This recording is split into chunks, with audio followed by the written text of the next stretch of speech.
జై తెలంగాణ. ఈరోజు నువ్వు ఏదైతే ఉప ముఖ్యమంత్రి పదవి అనుభవిస్తున్నావో అది తెలంగాణ ప్రాంతం పెట్టిన భిక్ష.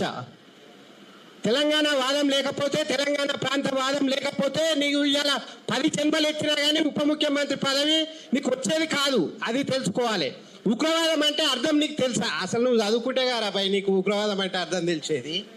అమాయకులను అకారణంగా హింసించి ప్రాణాలు తీసి అల్లకల్లోలం సృష్టించి దేశాన్ని ఒక అతలాకుతలం చేసే చర్య ఉగ్రవాద చర్య అంటారు రావులే. నీకు అసలు ఉగ్రవాదానికి అర్థం తెలుసా? తెలంగాణ వాదం ఏందో తెలుసా?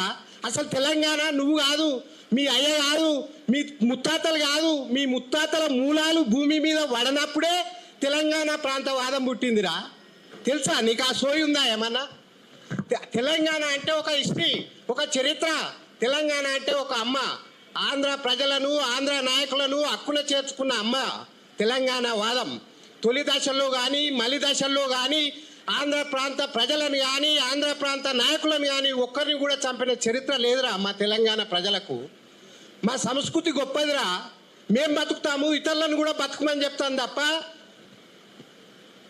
అందరు బాగుండాలని కోరుకునే సంస్కృతి మా తెలంగాణ వాదము. మీలాగా ఇతరులను హింసించాలి అకారణంగా కూడున్న ప్రాంతాలను మేము ఒక మాట ఇచ్చినాం. తెలంగాణ ఉద్యమం చేసేటప్పుడు 1969లో కానీ మలి దశలో కానీ ప్రాంతాలుగా విడిపోదాము, అన్నదమ్ములుగా కూడుందామని చెప్పేసి ఏదైనా మేము ప్రచారం చేశామో, ఏదైతే ఉద్యమం చేశామో ఆ మాటకు కట్టుబడి ఉన్నాము.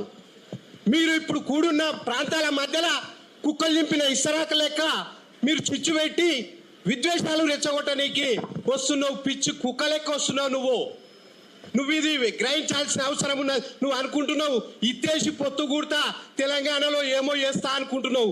నువ్వు ఇత్తేయలేవు, పొత్తు కూడలేవు, పదవులు పొందలేవు. ఇది రాసి పెట్టుకో. నువ్వే బుక్లో రాసి పెట్టుకున్నావు, రాసి పెట్టుకో.